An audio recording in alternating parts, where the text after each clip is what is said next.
And good morning, everybody. Welcome to FSU Coach Live. My name is Tim Backhurst, joined by a special guest this morning, Cheryl Kirk, the team leader for USA Racquetball's national teams. Cheryl, thanks for joining me this morning. Without too much I knew I would mess it up. Circumlocution. We've been having fun with that word over the last couple of weeks. Yes. Circumlocution. Tell us a little bit about your background and how you got to where you are today. Well, Tim, as a person in love with the sport of racquetball and its players, thanks for this opportunity to connect and talk today with those who have an interest in coaching as part of your program at FSU. My past experience has to do with, I want to talk about McDonald's and about racquetball, and actually racquetball predates my McDonald's years. I started playing in 1977. I started working for McDonald's in 1979. I was started in restaurant management, and then specialized in operations, training, special projects on the corporate level. Retired as a director in worldwide operations in 2006, late 2006. And some of the highest points, I guess, of my McDonald's career was my involvement with the Olympics, McDonald's activation of the Olympics in Atlanta, 96, then in Athens, 04, and Torino in 06. So a lot of the skills and experience there in McDonald's with those Olympics activations transferred over to skills that I can use in the world of racquetball. So how did you get involved in racquetball? I was a swimming instructor at the YMCA in Decatur, Illinois in 1977, and I saw these sweaty people running around with rackets, and strangely I had seen the pool but not the racquetball course, and they said, "Oh, that's racquetball." So I signed up for lessons and found some commonality with others who were just beginning as well, which is important when somebody starts playing, and got into tournaments a little bit later. And it's a sport that I have not stopped playing all of these years. It's 43 years this year, and I'll play forever. Now, we're breaking up a little bit. I'm losing your video for a second, but one of the questions I have is, there's a big difference between just being a recreational player and somebody who gets involved in the administration of a sport. And so how did that evolve from you just being a player into the many responsibilities that you have today? And maybe you can address some of those responsibilities that you do have. Sure. I think I can answer both of those questions by saying that once I started playing in tournaments, and especially at the national level, I became more aware of what could be done on the administrative side and how my experience in business with McDonald's could support racquetball that way. So in 2006, I ran for and was elected to the USA Racquetball Board of Directors after having been approached by a couple of board members when I was attending the US Open in Memphis. So I ran for the board. I was elected in 08. I became president of USA Racquetball and served for 4 years in that capacity. In 2012, it was the term, I guess, could be, I termed out. It was time to move away from the board for a while per the bylaws. So I decided to get involved on the international side of things. I went to the International Racquetball Federation. This was in Chile in 2012, and ran for a position on that board and was elected.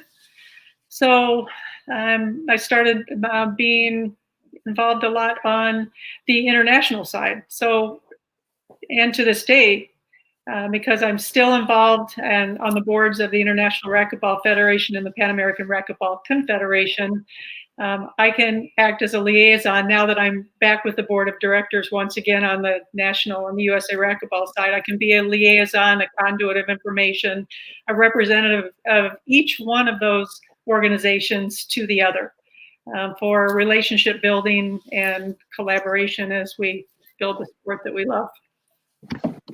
Okay, but as somebody who's involved in a lot of different organizations, international, USA Racquetball, Ladies Professional Racquetball Tour, Illinois Racquetball, you cross all of those divides, and I suspect that there's times where there are maybe situations that require confidentiality, and in order for you to do that, you have to kind of almost put up a wall and say, I don't know this when I'm making this decision. Is that true? How do you deal with some of that? I'm on 5 boards of directors,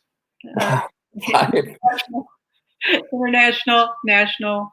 I'm the president of the Illinois Association as well, and work with a lot of great people here. Yeah, the more hats you wear, the more a challenge it can be at times, as you just articulated.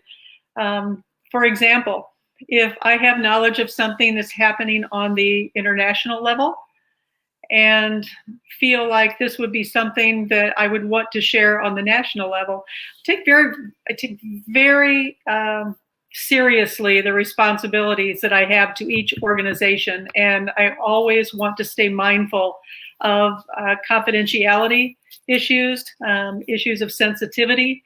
So if I saw something that I really wanted to share with the national board from the international side, I would speak with the international folks first. Osvaldo Maggi, who's the president of the IRF, Marcelo Gomez, the vice president. Speak with them, let them know that this is information that would be helpful to the U.S. and could they see their way clear for me to share it perhaps in a certain fashion to be able to benefit both organizations at once, to be protecting confidentiality on one side, but then on the other side, providing another organization I'm involved with information that could be valuable. Now, if you are watching and have questions for Cheryl, be sure to put them in your chat box, and we'll try to get her as many as we can. One of the big responsibilities you have with USA Racquetball is being a team leader for both the adult teams and also the junior teams. Can you tell us a little bit about that job? Because it sounds very glamorous and very important. So tell us a little bit about what you do.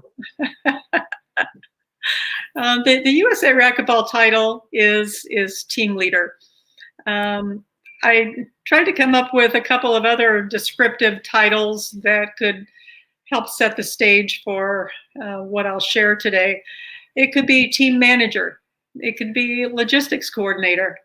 It could be cruise director. And a lot of times I'll use that term to describe to people that there are so many parts of what I do. Gee, cruise director probably works as well. The main objectives of the team leader role, and I perform this for both the adult team as well as the junior team when we go on international trips, when they compete in International Racquetball Federation events. Make sure that things go smoothly so that everyone else in the delegation can do their jobs without worry or distractions. Put plans into place in case a challenge would arise. In other words, the what ifs, the contingency factors, and then be prepared to execute that plan. It could be something like a player illness, stolen item, issues with host hotels, and so on. Important also as an objective for the team leader is to communicate with the International Federation on behalf of the U.S. team if there's an issue that would arise, perhaps something regarding rules and interpretation or formats or something of the sort. So that's a high-level description of the objectives for a team leader. There's a lot more that I will go into as much detail as we like. Okay, keep going, because this is, I want to know kind of the nuts and bolts as well. I mean, sure. Yeah, dealing with the high level stuff is difficult, requires a lot of political savvy, as you will, but you do a lot of other things that are just small things that maybe people don't realize or notice. Organization, attention to detail are both important things that a team leader would want to have in his or her bag of tricks. Also, writing skills are helpful for reasons that I'll outline in just a moment. There are a couple of testimonials that I felt so good about coming out of the last event, which was Junior Worlds last November in Costa Rica. And one mom said, her name is Kads Bielwar, it's her birthday today. She said, "Thank you for your organizing skills, Ms. Cheryl. With your planning skills, I wear horses' blinkers and follow you." One of the assistant coaches, actually our Esprit team coach, Jen Meyer, says, Cheryl allows kiddos to play, parents to cheer, coaches to coach, and takes care of everything else. So when I hear this kind of appreciation after a trip, it means that I was able to build trust with the delegations that all would be well, they could relax, they could create success and memories. To me, it means mission accomplished. So just an overview of where we go, who is it? Generally, there are 3 international trips per year. The Pan American Racquetball Championships in the spring, that's an adult event. Generally in the summer, an IRF World Championships or the Pan American Games or the World Games. And then the junior trip, the IRF World Juniors in November. Each trip is 11 to 12 days each. They're long trips. And as with any planning of the event, any event, it starts well before it's time to go to the airport. As far as who are the delegations, athletes compete in both singles and doubles, no mixed doubles in the international competition. Adults on those trips, there's 7 to 12 people in the delegation, 6 to 8 players, 1 or 2 coaches, an athletic trainer, and frequently maybe a family member or 2. For the juniors, 25 to 30 players. Wow. Usually 4 coaches, an athletic trainer, parents, siblings, grandparents, aunts, uncles, private coaches. We had 90 in Costa Rica last November. Wow. So every trip is unique with personalities, relationships, destinations, but the logistics of planning are largely the same. Just takes more time on the junior side because of the number of folks. Since I became team leader in 2012, I've been involved with 7 junior trips and 12 adult competitions. We've been to the Dominican, Costa Rica, Colombia, Mexico, Bolivia, Chile. We were here once in the US. I hope I said Colombia. I didn't want to skip them. We're hoping to go to Guatemala for a trip sometime soon. Mm-hmm. So the planning, when we start out and we anticipate an 11 or 12-day trip, it starts several months out. And being a stickler for detail, I have a planning checklist that has checklists within the checklist. It's about flights, passports, vaccinations, spreadsheets with emergency contact information. It has to do with hotel reservations, ground transportation, team entries, uniforms. Always an interesting thing in sports is uniforms.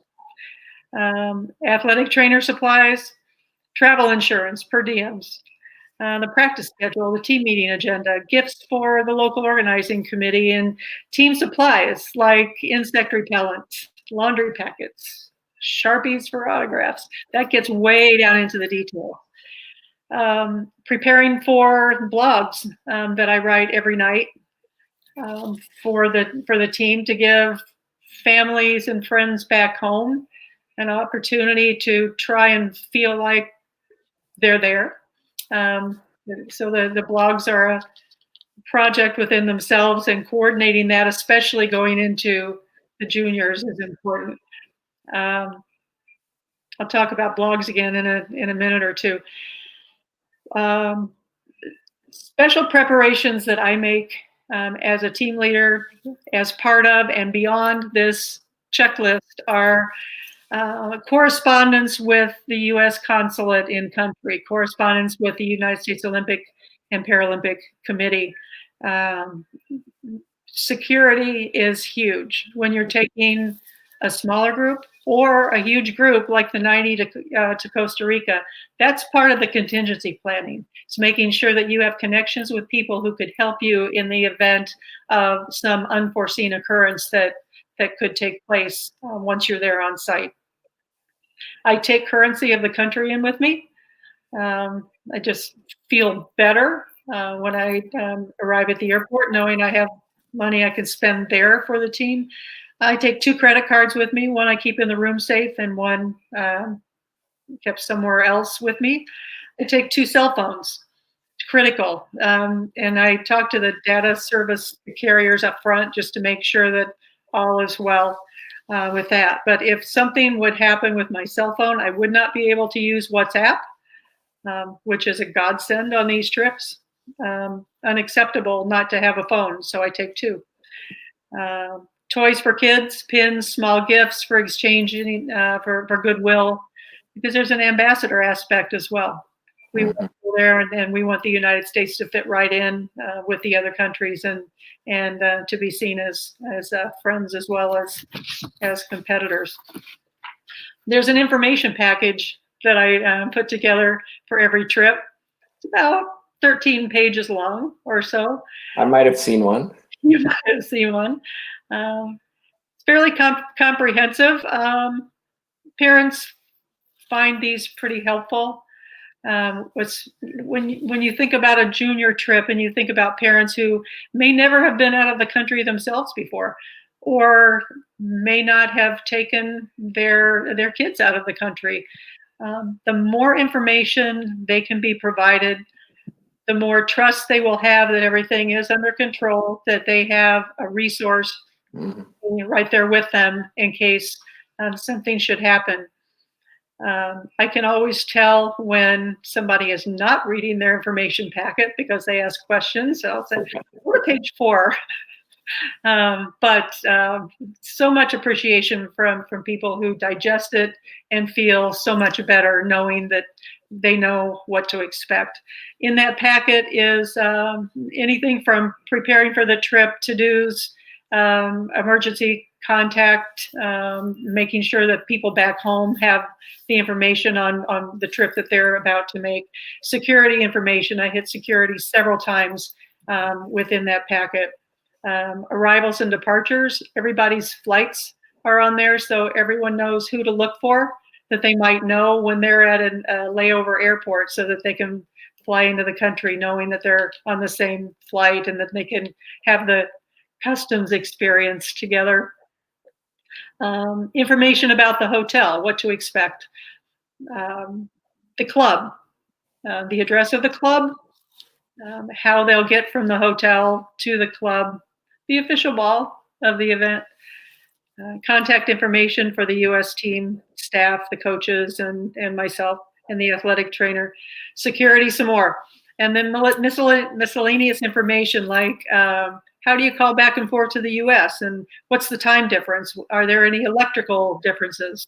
Do you need any adapters or converters? What will the weather look like?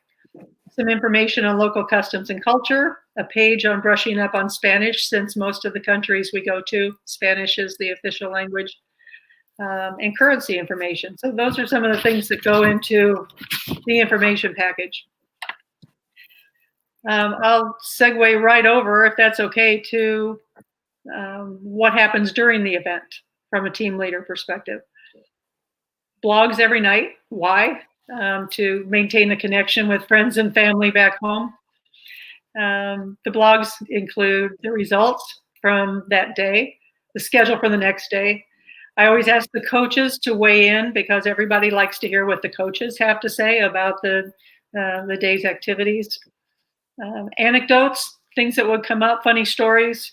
We have something called Question of the Day, which I like to label as wildly popular.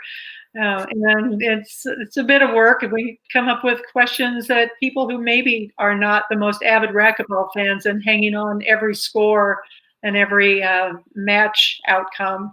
But Question of the Day gets to it gives the players a chance to be known as someone other than swinging a racket on the court. Who are they as a person? With the juniors, it's so important to get those questions to them ahead of time. It's almost like homework for them. But then I have the opportunity to compile 30 answers under each question in order to be able to drop those in. And it means that I get a little more sleep every night because that pre-work has been done up front. I'll take photos during the day.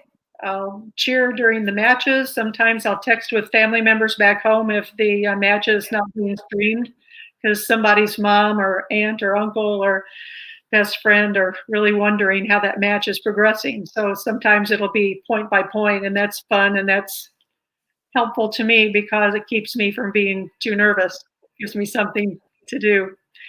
There might be an appeals committee interaction on occasion. A lot of times I'm on the appeals committee on the international side, and I communicate with the delegation on WhatsApp, giving reminders, timely information. WhatsApp takes on a life of its own. If you're not familiar with WhatsApp, check it out because it's just it keeps me as a team leader from having to put notes under 30 hotel room doors every night. It also builds a camaraderie amongst the folks on the adult side of things. They can talk back and forth, they can banter, they have fun, and they do that on the junior side of things too. But mind you, this is not the players on WhatsApp. These are the parents. Parents are with their kids practically all the time. The kids can concentrate on their matches. Parents can be informed. Somebody one time said, my child is having some stomach problems. Does anybody have any Tums? And 3 people jump in on WhatsApp and say, yeah, I'll come to your room. I have Tums. So it's just a really nice team building tool that I could never overestimate. When you look at being a team leader, again, we see that as being something, as I mentioned before, glamorous, but you're kind of breaking it down to show that you do a lot of things in a very, very short time period, not just before the tournament and during the tournament, but also a little bit after the tournament too. One of the interesting things that you talked about is just that you have a junior team and you have an adult team. Mm-hmm. The junior team is much, much bigger than the adult team. And you're also dealing with a different contingent of people. Some of those are parents who come. Mm-hmm. And one of the things that you mentioned pre-conversation was the fact that USA Racquetball also allows private coaches to participate. I wonder if you could explain a little bit about how that works in the junior event. How do you kind of, I don't want to use the word manage adult parents, but mm-hmm. work with parents and also private coaches, and also recognize that the USA team also has their own coaches. How does that all work together? It used to be that that private coaches and parents who coach their kids throughout an entire year that they didn't have as active a part right. at World Juniors. And there was some debate back and forth about that. When Charlie Pratt became the head coach of the junior team several years ago, he felt and we collaborated to bring private coaches and parent coaches more to the forefront. We established requirements and ground rules for them. We still discuss and tweak them every event, but for 3 years running now, we've had private coaches able to be involved in a more active role. We respect that they've worked all year round with their players, so they would know things about the players that the U.S. team coaches wouldn't, because they wouldn't have nearly as much direct interaction. So the mission is to leverage that valuable input for the team, but everyone understands that we do have a coaching staff there for a reason, and that the parent and private coaches are value added. So one U.S. team coach will always be at a match unless there are a lot of matches scheduled at one time, in which case the parent or private coach would be there, then the U.S. team coach would arrive as soon as possible. Parent and private coaches are invited to sit right next to the coach to collaborate. Generally at IRF events, you can have two coaches sitting there in front of the court.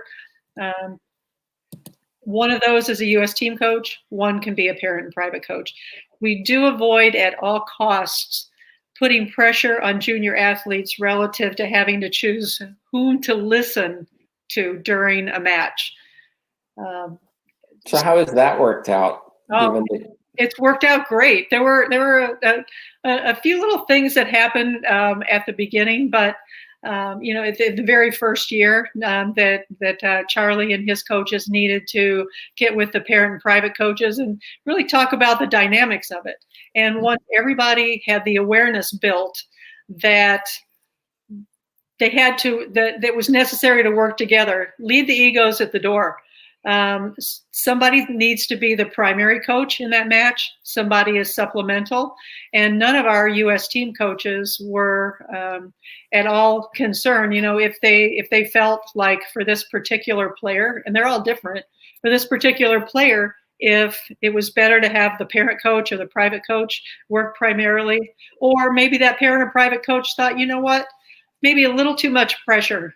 I'm their dad. So let me just be supplemental and let the U.S. team coach take the lead. Make sure the player understands that up front.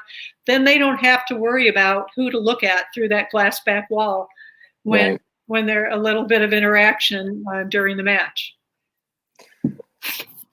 Being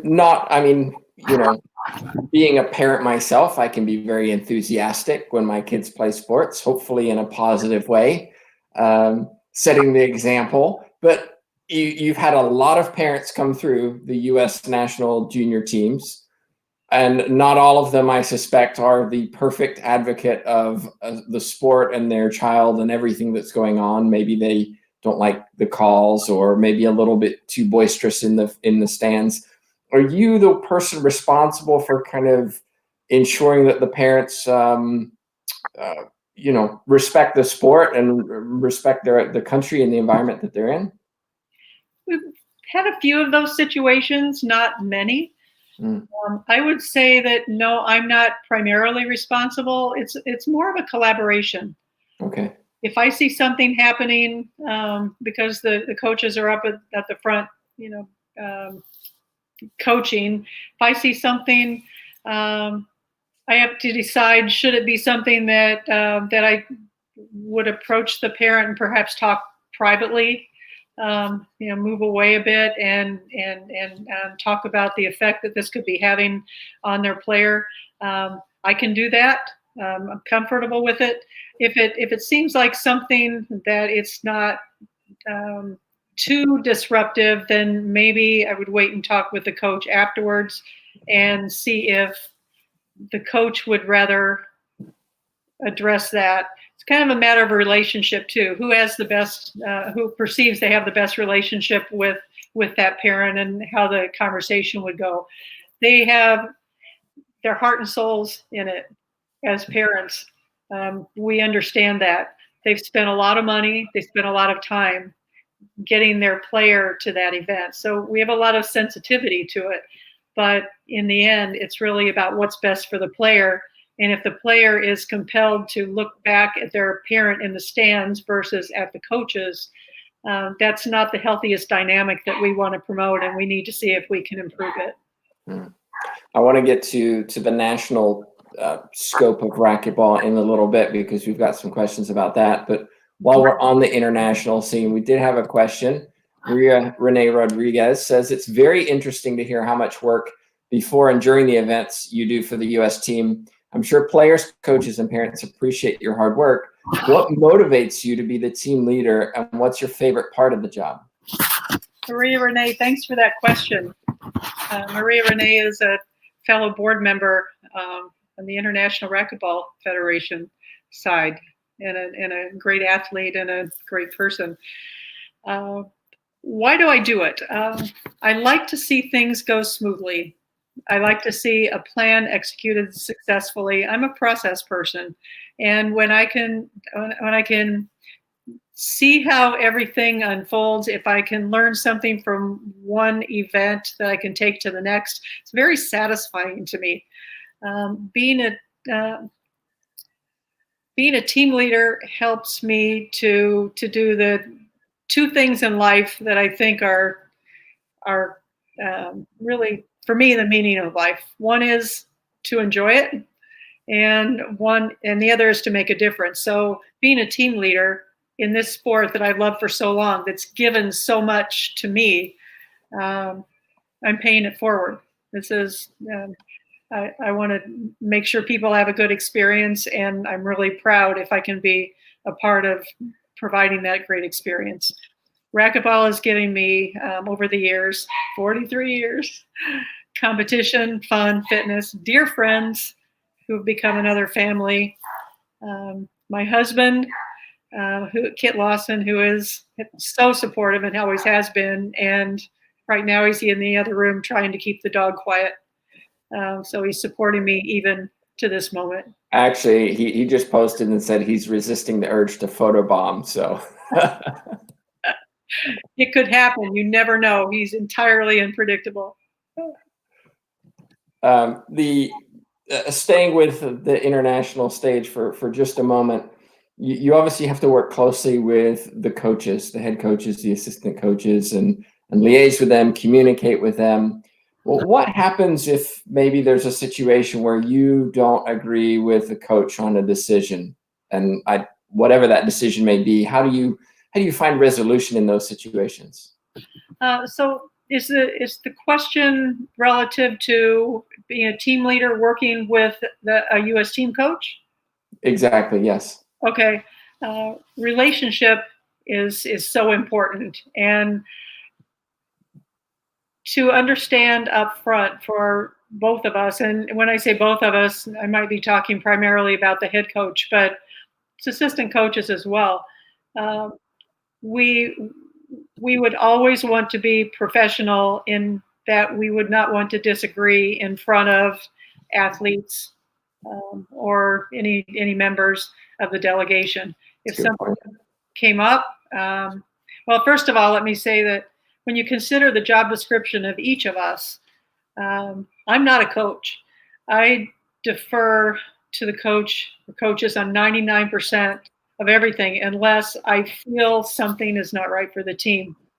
And if that were to come up in the few instances that it has over the years, I approach the coach privately, discuss the issue, and maybe we agree to disagree, but at all costs, we have to walk away from that conversation, each of us understanding where the other one sits on the issue and coming up with the best solution for the delegation, for the team.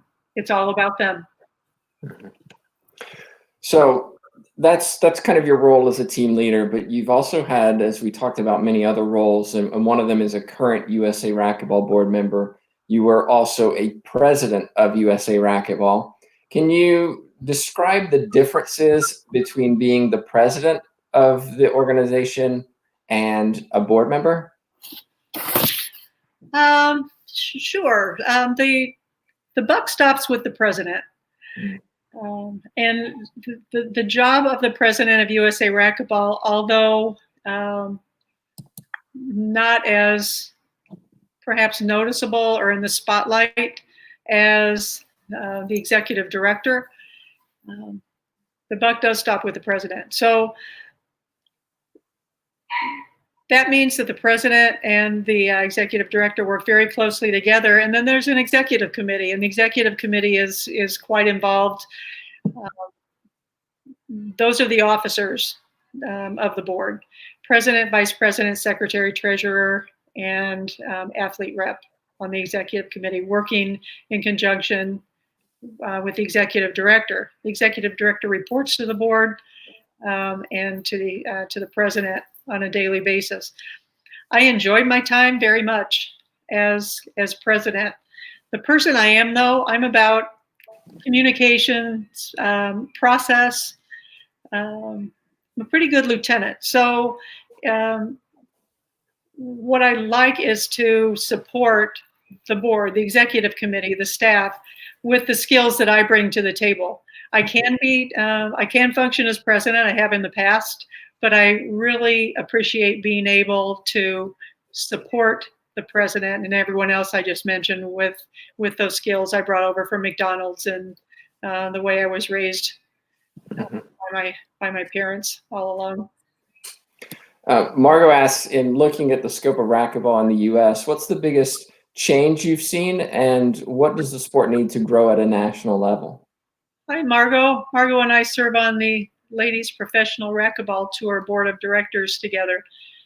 Strangely, even though we are friends and we collaborate with the LPRT, we've never actually met yet. Wow, you have to meet Margot. You have to meet Margot. She's a huge supporter of racquetball and the LPRT, and also of these streams, and I do appreciate her questions. Very much so. The word grassroots is key here. The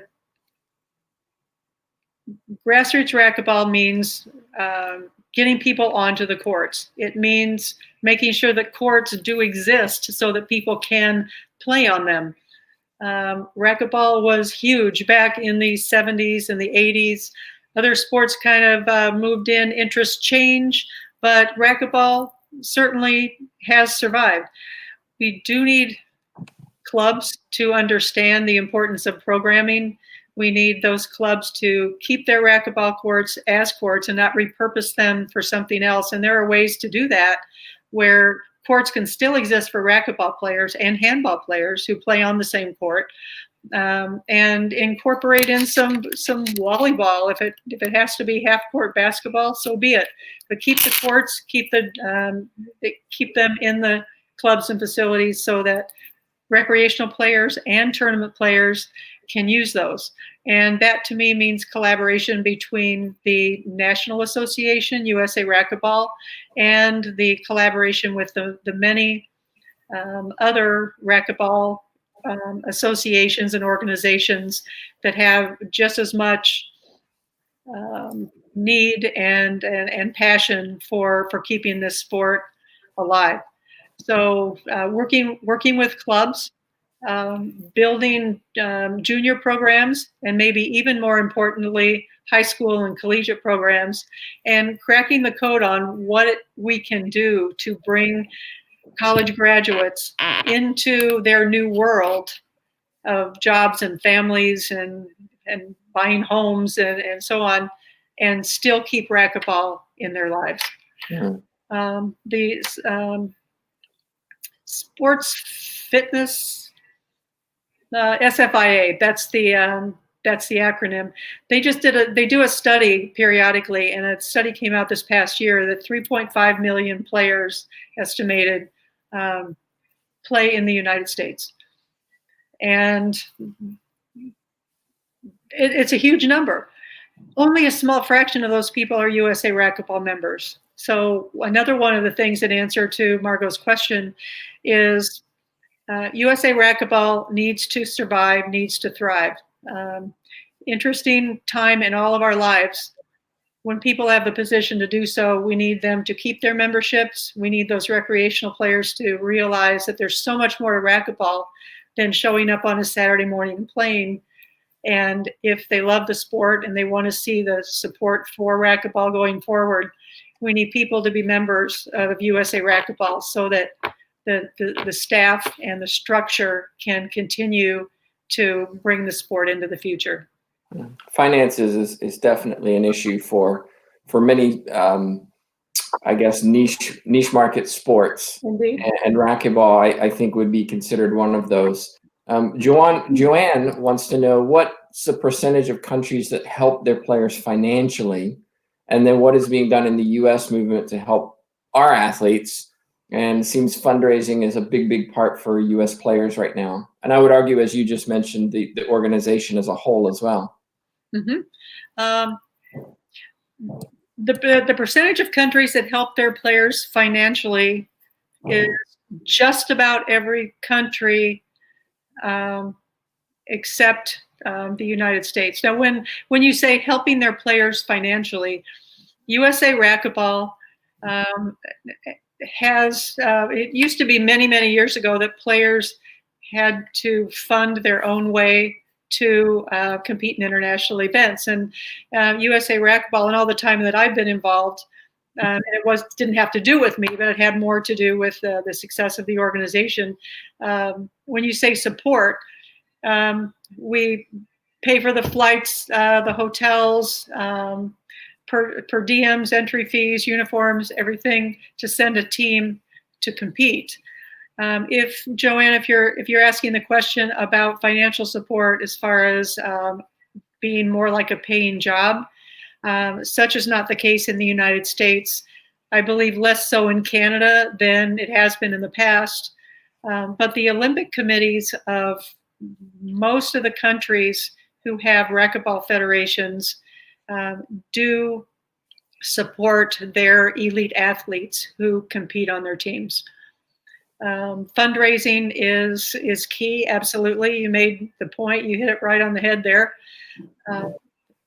Right now, fundraising is tough for everyone, every not-for-profit in the United States, including USA Racquetball. So the extent to which racquetball players and fans are in a position to support USA Racquetball, it comes to direct support of being able to have the pride of sending our teams to international competitions.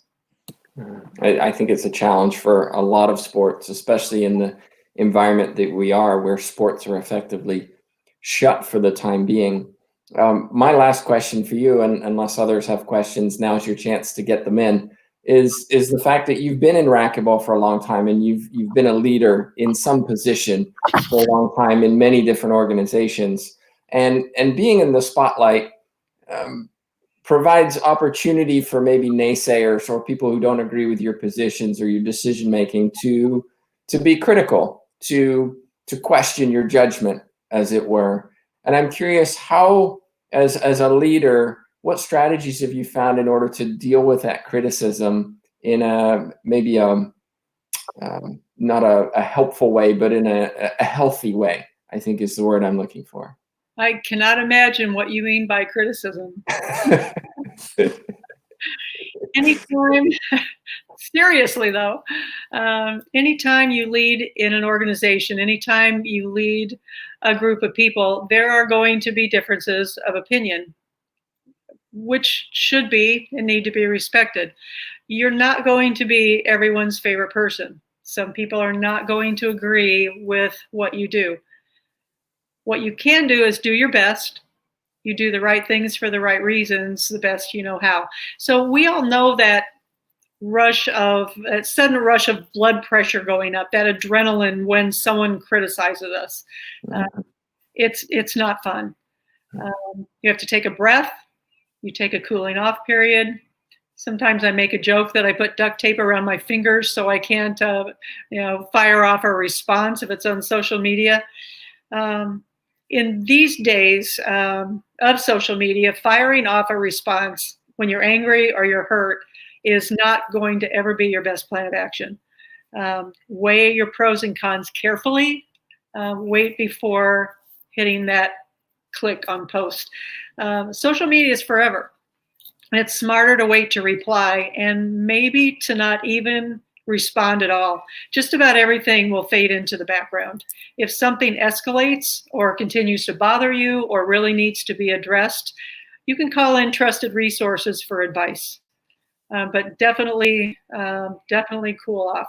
And again, everybody has their right to their own opinion. You just do your best. And by trusted resources, you're talking about other board members, mentors, family. Yeah, depending on what it is. Usually board members, usually board officers will collaborate.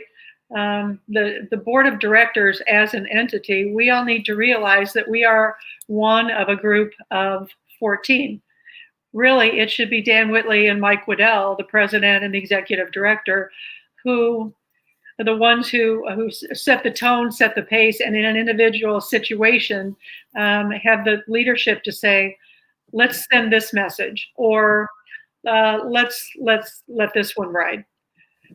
So not every board member has to understand that they just can't all react, whether it be emotionally or even with good information. You need some collaboration up front. That's the way a professional organization operates. Well, thank you for taking the time to join us today. If somebody wants to reach out to you with a question, what's the best way for them to do that? On email. I think you have my Gmail address there. I'm happy to help and interact with anyone at any time. Can I take just a second to recognize the partner organizations before we go? We have a great family of people demonstrate their passion for the sport. And I can't think of a time in the past when we all have been closer and working more closely together to support our sport. We talked about USA Racquetball a lot today, and we touched on the ladies' professional racquetball tour. We have the IRT, the men's tour, the women's senior masters, the National Masters Racquetball Association, World Seniors as part of the IRF, the state associations, and then you bring in the international groups as well that I mentioned before. We have a special person in our sport who has helped us with occasional ESPN exposure. Just so much appreciation for all of those folks. And we really can't say enough about the fact that bringing all of these people together and working in the same direction, rowing in the same direction, so to speak, is so important to the health of our sport.